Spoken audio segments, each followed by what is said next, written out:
Hello, പ്രിയൂസ് word YouTube ചാനലിലേക്ക് എല്ലാവർക്കും സ്വാഗതം. ഇന്നിപ്പോൾ രാവിലെ ഞങ്ങൾ ചായക്ക് ഉണ്ടാക്കണത് എന്താണെന്നറിയോ? ഓട്ടടയാണ് കേട്ടോ. ഓട്ടട എന്ന് പറഞ്ഞു കഴിഞ്ഞാൽ നമ്മൾ അടുപ്പത്ത് ചട്ടി വെച്ച് ചുട്ടെടുക്കുന്ന രീതിയാണ്. സാധാരണ നമ്മൾ അട പരത്തി വേവിച്ചെടുക്കല്ല, ആവിയിൽ വേവിച്ചെടുക്കല്ലേ ചെയ്യുക. ഇത് നമ്മൾ അടുപ്പത്ത് ചട്ടിയിൽ ചുട്ടെടുക്കും.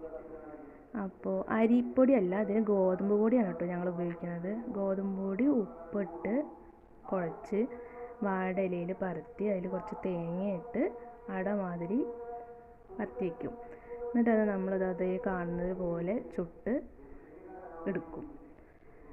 അപ്പോൾ രാവിലെ കട്ടൻ ചായക്ക് ഇത് കൂട്ടി കഴിക്കാൻ നല്ല രസമാണ് കേട്ടോ. കുട്ടികൾക്ക് ഇവിടെ ഭയങ്കര ഇഷ്ടമാണ്. ഒന്നാമത് ഇന്നും ദോശ ഇഡ്ഡലിയും കഴിച്ച് മടുത്തു. അപ്പോൾ എന്തെങ്കിലുമൊക്കെ ഒന്ന് മാറ്റി പിടിക്കണ്ടേ. കുട്ടികൾ കഴിക്കൽ തന്നെ മാറ്റി ദോശ. അപ്പോൾ അവർക്കിത് ഭയങ്കര ഇഷ്ടമാവുകൊണ്ട് ഇന്ന് ഞങ്ങൾ ഓട്ടടയാണ് കേട്ടോ ഉണ്ടാക്കിയത്. അപ്പോൾ നിങ്ങളിതൊന്ന് ട്രൈ ചെയ്ത് നോക്കണേ. അപ്പോൾ അടുത്ത വീഡിയോയിൽ വീണ്ടും കാണാം.